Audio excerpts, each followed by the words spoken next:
Here is countdown. Max, so I'd like you to take this pack of cards and shuffle it up as much as you'd like. Shuffle them thoroughly. This trick is completely impromptu. There is no setup. It could use any pack of cards. Let the spectators hand you a pack of cards if you'd like. Absolutely 100% impromptu. Have you mixed those up thoroughly? Yes. Fantastic. I want you to go ahead and I want you to cut them into two. Which one should we use? That one? Great. Take that one, mix it again. I want to make sure these are thoroughly mixed. I'm going to spread this pile out. Okay. Have you mixed those up pretty well? Yes. Next, we'll go ahead and pull out any card at all from this pile. Take a look at it, make sure you remember it, show it to the camera, and place it right here on top of that pile. Then take this pile and put it right on top of there, losing it in the middle.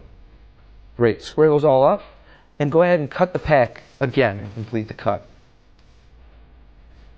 And you know what, just to get crazy, go ahead and cut it again, completely losing your card in the pile.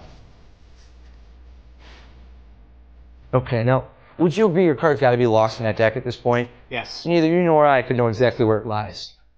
Now, what I want to do here is I want to see if your intuition can maybe play a part in finding the card.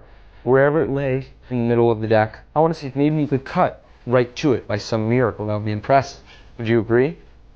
In fact, what I think maybe you could do is take the cards and just by feel alone, cut as many as you like down.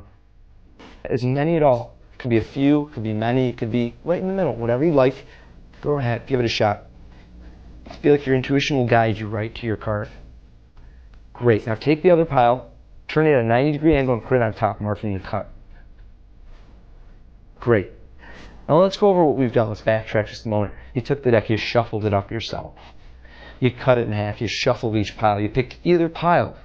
I gave you the full option. You took out a card, you looked at it, you put it in the other pile, we mixed them up, and you cut the deck yet again. Yet again. Completely lost in the pack.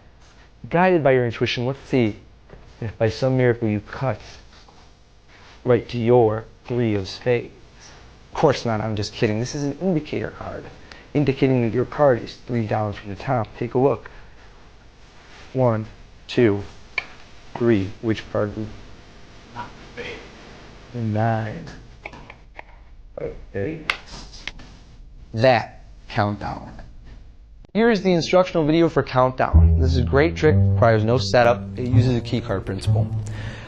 You have the option of letting the spectator shuffle the pack. I highly recommend it. You watch whatever shuffle they do. All you need to do is glimpse the bottom card. So whatever they're doing, see if you can see the bottom card while they're shuffling. If not, when you get the pack back, simply revolve it in your hands while pattering.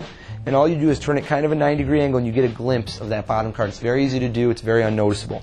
Just while you're talking, you just turn it around and glimpse it. In this case, it's the King of Hearts. You have the cards cut in two. Now there's two options at this point. They could either choose this pile or this pile, the pile with the key card or the one without. If they choose the pile without, you tell them to shuffle it up again. And you spread this pile out in the meantime. If they choose this pile, you're going to do the exact same thing, only you're going to use equivoque in what you say to make it seem that you did something different, because they don't know what to expect. So if they choose this pile, you say, great, we're going to have you pick a card out of this pile, but first, before we do, I want you to mix the other pile up real thoroughly. Either way, you do the same thing. So they pick out a card, let's say it's the 7 of clubs. They would put it on top of this pile. Let's leave it face up in this case. You're going to square up this pile and let them place this one on top. Now notice the key card is going to go directly above their selected card. Even though it looks like it's been mixed up thoroughly, it's directly above. Now at this point you have the option of letting them cut the pack as many times as they want. It's not going to disturb the key card arrangement as long as they do straight cuts. You're going to have absolutely no problems. Now at this point, if you've let them cut the deck a few times, you pick up the deck and you're trying to locate your key card. So we're going to spread through till we find that King of Hearts. Now notice the King of Hearts, we turn the card face down, but we really don't need to.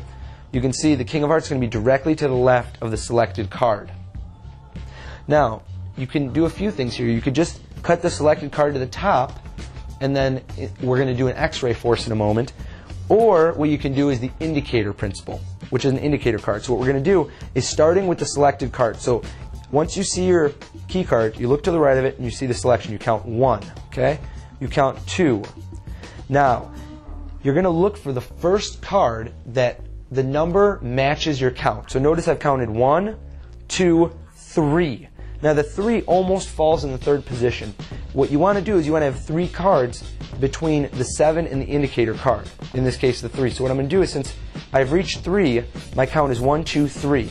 But the 3, if I counted 3, is going to reach 1, 2, and it's going to go 1 below the selected card. So what you're going to go is 1, 2, you reach the 3, pull the 3 over, okay? So get one more card in between the 3 and the selected card. All I did to do that was I grabbed the 3 with my thumb, I grabbed the card below it with my fingers, and I made no move of it. I just spread the cards apart, I put them back together, the 3 is now on top, and notice if you count down from it, it's 1, 2, 3. There's a selected card.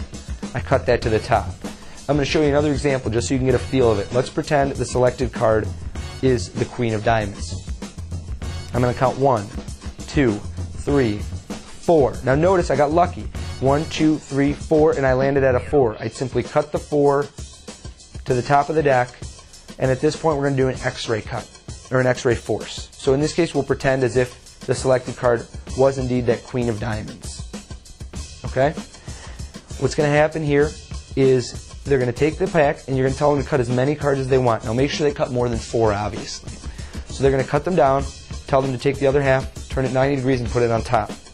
You're actually just forcing the top cards, but you need time misdirection here. So what you're going to do is say, backtrack, talk about the whole trick, talk about how they shuffled the packs, how they picked out any card, they shuffled them again, they shuffled them again. Really go over it, okay? Really sell the fact that this is a miracle. After about 20 seconds of backtracking, they don't remember which cards were where, so you say, wouldn't it be a miracle if right here was the card you cut to? And you turn it over and they go, no. And I go, you know what, I went one step further than that. I didn't want you to cut right to your card. I think you went one step further. The 4 is an indicator that your card is 4 down. Count down 1, 2, 3.